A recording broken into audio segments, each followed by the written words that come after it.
শুভেচ্ছা বাঙালিয়ানা প্রদর্শনী সংবাদে স্বাগত। শুরুতেই শুনে নিচ্ছি সংবাদ শিরোনাম। জামিন পেয়েছেন আলোচিত রিকশা চালক আজিজুর। কাদের সিদ্দিকী বলছেন, যতদিন বাংলাদেশ আছে জয় বাংলা থাকবে, বঙ্গবন্ধু থাকবেন। বাংলাদেশ সীমান্তের কাছে আশ্রয় নিয়েছেন আরও 50,000 রোহিঙ্গা। আজ 17ই আগস্ট। 20 বছর আগে এই দিনই সারা দেশে একযোগে বোমা হামলা চালায় জেএমবি।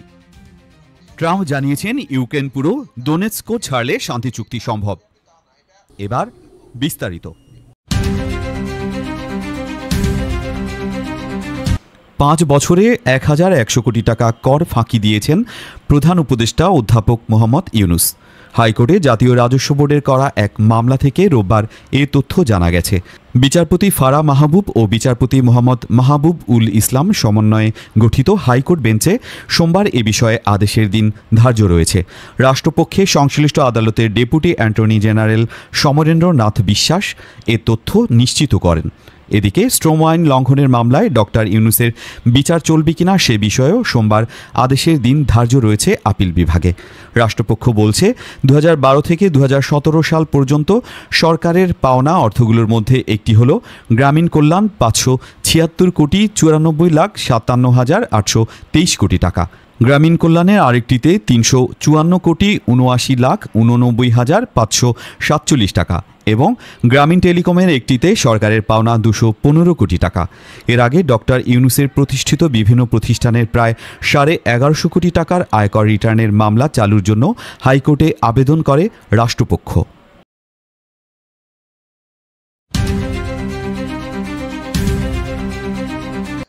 ফুল কিনে রাজধানীর ধানমন্ডি 32 নম্বরে বঙ্গবন্ধু শেখ মুজিবুর রহমানের প্রতি শ্রদ্ধা জানাতে গিয়ে মারধর খেয়ে কারাগারে যাওয়া রিকশা চালক আজিজুর রহমানের জামিন দিয়েছেন আদালত। 17 আগস্ট রোববার দুপুরে শুনানি শেষে চিফ মেট্রোপলিটন ম্যাজিস্ট্রেটের আদালত তাকে জামিন দেন। এদিকে আজিজুর রহমানকে কিসের ভিত্তিতে হত্যা চেষ্টা মামলায় গ্রেপ্তার করা হয়েছে তার ব্যাখ্যা চেয়েছে অন্তর্বর্তী সরকার। ধানমন্ডি থানায় ভারপ্রাপ্ত কর্মকর্তার কাছে ব্যাখ্যা তলব করে সরকারের পক্ষ থেকে একটি বিবৃতি দেওয়া হয়েছে। রোববার প্রধান উপদেষ্টার দপ্তর থেকে এক বিজ্ঞপ্তিতে এ তথ্য জানানো হয়েছে।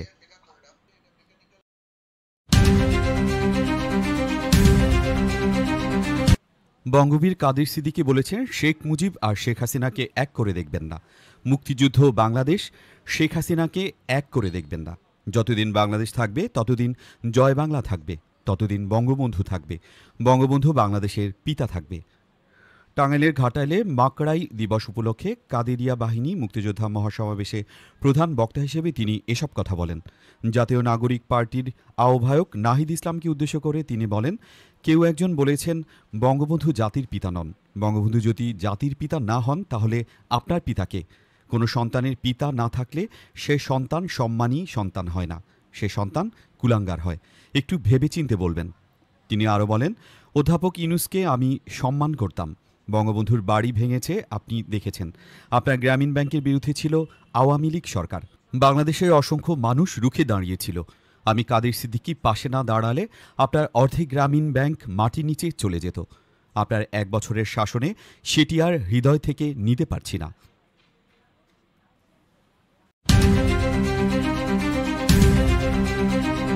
মিয়ানমারের রাখাইনের সংঘাতময় পরিস্থিতির কারণে প্রায় 50,000 রোহিঙ্গা সীমান্তের কাছে আশ্রয় নিয়েছে। যে কোনো সময় তারা বাংলাদেশে ঢুকে পড়তে পারে বলে আশঙ্কা করা হচ্ছে। 17 আগস্ট রোববার পররাষ্ট্র মন্ত্রণালয়ে রোহিঙ্গা বিষয়ক জাতীয় টাস্ক ফোর্সের এক বৈঠকে বিষয়টি নিয়ে আলোচনা হয়। বৈঠকে অংশ নেওয়া একজন কর্মকর্তা বলেন, রাখাইনে মিয়ানমার সেনাবাহিনী ও আরাকান আর্মির মধ্যে সংঘর্ষের কারণে রোহিঙ্গারা সীমান্তের দিকে জড়ো হচ্ছে। কিছু কিছু করে তারা সীমান্ত অতিক্রম করছে। উল্লেখ্য, জাতিসংঘের হিসাব অনুযায়ী গত 18 মাসে নতুন করে 1.5 লাখের মতো রোহিঙ্গা বাংলাদেশে প্রবেশ করেছে।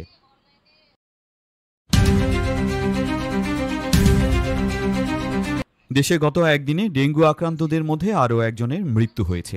এবছর এডিস মশাবাহিত এ রোগে মৃতের সংখ্যা বেড়ে দাঁড়িয়েছে 105 জনে। স্বাস্থ্য অধিদপ্তরের রোববারের বুলেটিনে বলা হয়েছে, গত 24 ঘণ্টায় ডেঙ্গু আক্রান্ত হয়ে হাসপাতালে ভর্তি হয়েছেন 466 জন। এবছর ডেঙ্গু নিয়ে হাসপাতালে ভর্তি রোগীর সংখ্যা বেড়ে 26,278 জন হয়েছে।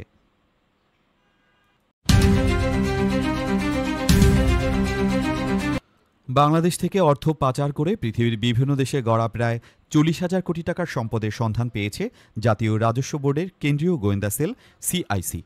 17 অগাস্ট রোববার এক সংবাদ বিজ্ঞপ্তিতে এ তথ্য জানায় এনবিআর।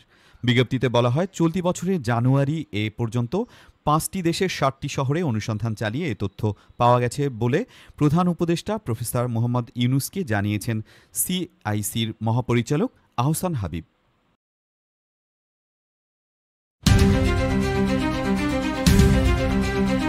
2005 সালের 17 আগস্ট দেশের 63টি জেলা একযোগে বোমা হামলায় প্রকম্পিত হয়ে উঠেছিল। মূলত নিজেদের অস্তিত্বের জানান দিতে জামায়াতুল মুজাহিদিন বাংলাদেশ জেএমবি নামের একটি জঙ্গি সংগঠন হামলাটি চালিয়েছিল।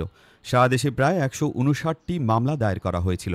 দেশের সর্বোচ্চ আদালত, সুপ্রিম কোর্ট, জেলা আদালত, বিমানবন্দর, বাংলাদেশে থাকা মার্কিন দূতাবাস, জেলা প্রশাসক, জেলা পুলিশ সুপারের কার্যালয়, প্রেস ক্লাব ও সরকারি আধা সরকারি গুরুত্বপূর্ণ স্থাপনা লক্ষ্য করে ওই বোমা হামলা চালানো হয়েছিল। এতে 2 জন নিহত এবং 2 শতাধিক ব্যক্তি আহত হন। সেদিন দেশের মোট 450টি স্থানে 5 শতাধিক বোমার বিস্ফোরণ ঘটায় জেএমবির সদস্যরা। অধস্তন আদালতে বিচারিক কার্যক্রম শেষে প্রায় শতাধিক মামলার মধ্যে 350 জনের বেশি আসামির বিভিন্ন মেয়াদে সাজা দেওয়া হয়, যার মধ্যে জেএমবি প্রধান শায়ক আব্দুর রহমান সহ 27 জনকে মৃত্যুদণ্ডাদেশ দেওয়া হয়। তবে এরই মধ্যে 8 জনের ফাঁসি কার্যকর করা হয়েছে। এছাড়াও বিচারিক আদালত থেকে প্রায় 349 জনকে অব্যাহতি এবং প্রায় 358 জনকে খালাস দেওয়া হয়েছে, যা পর্যায়ক্রমে হাইকোর্ট এবং পরে আপিল বিভাগে শুনানির জন্য অপেক্ষমান রয়েছে।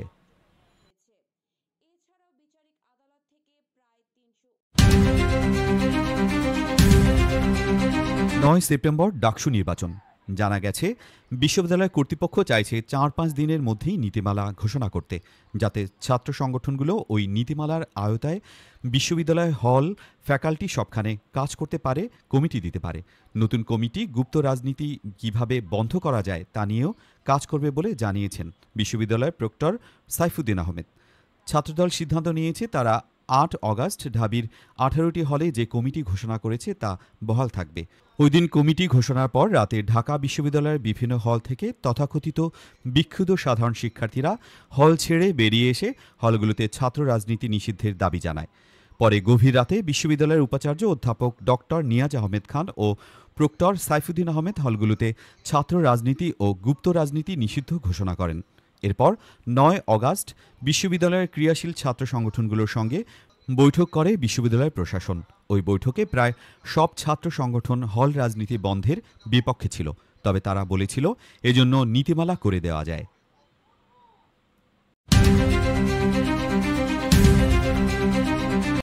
সাদা পাথরের পর এবার প্রকাশ্যে পাথর লুট হচ্ছে সিলেটের অন্যতম পর্যটন এলাকা জৈন্তাপুর উপজেলার শ্রীপুরের রাংপানি এলাকায়। স্থানীয় বাসিন্দারা জানিয়েছেন, সাদা পাথর আর জাফলং রক্ষায় যখন সবাই ব্যস্ত, তখন প্রকাশ্যে ছোট ছোট নৌকা করে রাংপানি থেকে পাথর, বিশেষ করে মূল্যবান সাদা পাথর নিয়ে যাচ্ছে কিছু লোক। সাদা পাথর নিয়ে যাওয়ার সময় পর্যটক বা পরিবেশকর্মীদের কেউ প্রতিবাদ করলে ক্ষিপ্ত হয়ে ওঠেন লুটেরা। পর্যটকদের অভিযোগ, এই লুটের দায় প্রশাসনের দুর্বলতা এবং পর্যাপ্ত নিরাপত্তার অভাব।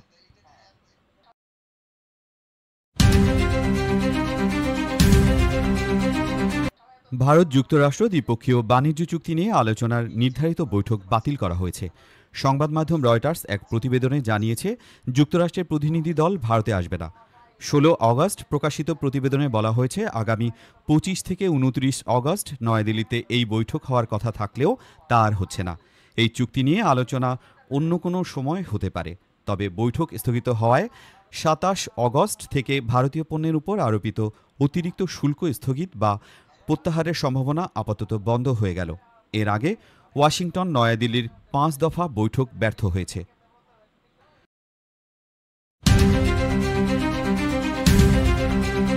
যুক্তরাষ্ট্রের প্রেসিডেন্ট ডোনাল্ড ট্রাম্প বলেছেন, রাশিয়ার সঙ্গে যুদ্ধ বন্ধ করার জন্য ইউক্রেনের উচিত একটি চুক্তিতে আসা, কারণ রাশিয়া খুব বড় একটি শক্তি আর ইউক্রেন তা নয়। শুক্রবার আলাস্কায় রাশিয়ার প্রেসিডেন্ট ভ্লাদিমির পুতিনের সঙ্গে শীর্ষ বৈঠকের পর শনিবার ট্রাম্প একথা বলেছেন। ওই বৈঠকে পুতিন ইউক্রেনের আরও ভূখণ্ড দাবি করেছেন বলে এক কর্মকর্তা রয়টার্সকে জানান। ইউক্রেনের প্রেসিডেন্ট ভলদিমির জেলেনস্কিকে ট্রাম্প বলেছেন, কিভ যদি পুরো দানেৎস্ককে ছেড়ে দেয় তাহলে অধিকাংশ যুদ্ধক্ষেত্রে লড়াই বন্ধ করার প্রস্তাব দিয়েছেন পুতিন। এদিকে জেলেনস্কি বলেছেন, রাশিয়ার যুদ্ধ থামানোর অনিচ্ছা একটি স্থায়ী শান্তির প্রচেষ্টাকে জটিল করে তুলবে। এক্সে তিনি লিখেছেন, হত্যা বন্ধ করা যুদ্ধ বন্ধ করার একটি প্রধান উপাদান।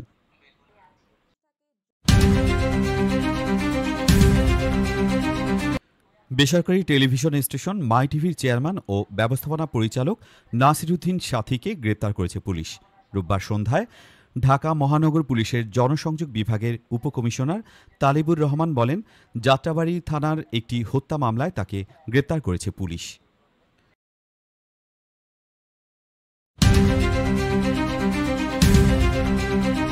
ঢাকার যাত্রাবাড়িতে যুবদল কর্মী আব্দুল কায়ুম আহাদ হত্যা মামলায় সাবেক প্রধান বিচারপতি এবিএম খায়রুল হকের জামিন ও মামলা বাতিল আবেদনের শুনানি 2 মাস পিছিয়েছে।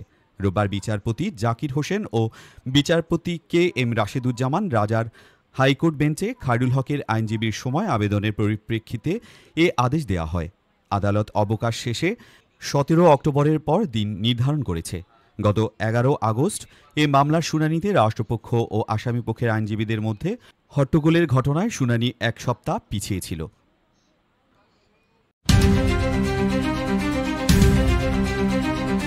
2016 সালের ফেব্রুয়ারিতে ঘটা বহুল আলোচিত বাংলাদেশ ব্যাংকের রিজার্ভ চুরির ঘটনা নতুন মোড় নিয়েছে। দীর্ঘ তদন্ত শেষে পুলিশের অপরাধ তদন্ত বিভাগ সিআইডির অনুসন্ধানে বাংলাদেশ ছাড়াও অন্তত 4 দেশের নাগরিকের এই অপরাধে জড়িত থাকার প্রমাণ মিলেছে। মামলার চার্জশিট প্রস্তুতি শেষ পর্যায়ে রয়েছে। শীঘ্রই আদালতে দাখিল হবে বলে জানিয়েছেন সংশ্লিষ্টরা। তদন্ত সংশ্লিষ্ট একটি সূত্র বার্তা সংস্থা ইউএনবিকে জানিয়েছে, অভিযুক্তদের মধ্যে শ্রীলঙ্কা, ফিলিপাইন, চীন ও যুক্তরাষ্ট্রের নাগরিক রয়েছেন। এ ঘটনায় বাংলাদেশ ব্যাংকের আইটি বিভাগের তৎকালীন কয়েকজন কর্মচারী ছাড়াও ব্যাংকের শীর্ষ পর্যায়ের কয়েকজন কর্মকর্তার গুরুতর গাফিলতি ছিল। এমনকি তাদের কারো কারো প্রত্যক্ষ বা পরোক্ষ সম্পৃক্ততাও ছিল। নাম প্রকাশ না করার শর্তে সিআইডির এক জ্যেষ্ঠ কর্মকর্তা বলেন, অত্যাধুনিক ম্যালওয়্যার ব্যবহার করে আন্তর্জাতিক হ্যাকার চক্র এই চুরির ঘটনা ঘটায়। বাংলাদেশ ব্যাংকের আইটি বিভাগ থেকে সচেতনভাবেই ওই ম্যালওয়্যারযুক্ত ফাইল খোলা হয়েছিল। এরপর বাংলাদেশ ব্যাংকের অ্যাকাউন্ট থেকে নিউ ইয়র্কের ফেডারেল রিজার্ভ ব্যাংকে $10,10,00,000 অবৈধভাবে স্থানান্তরিত হয়।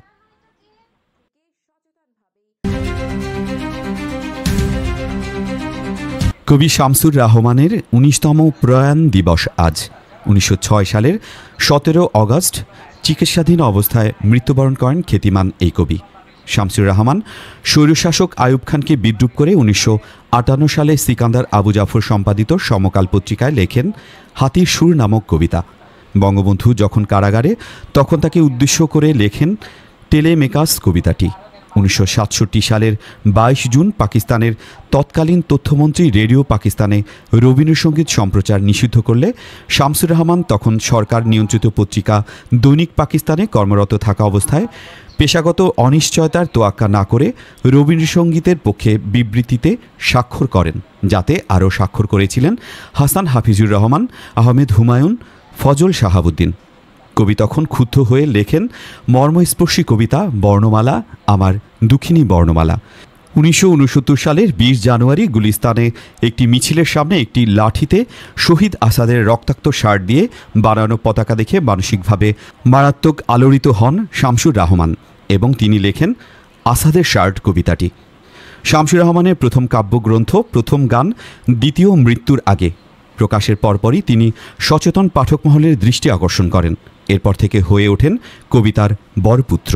ডালিম গাছের মৃদু ছায়া আর রোদ্দুর শোভিত মায়ের উঠোন ছেড়ে এখন সে শার্ট শহরের প্রধান সড়কে, কারখানার চিমনি চূড়োয় গমগমে এভেনুর আনাচে কানাচে উড়ছে উড়ছে অবিরাম আমাদের হৃদয়ের রৌদ্র ঝলসিত প্রতিধ্বনিময় মাঠে, চৈতন্যের প্রতিটি মোর্চায়। বাঙালিয়ানার প্রদর্শে সংবাদ শেষ হলো। ধন্যবাদ।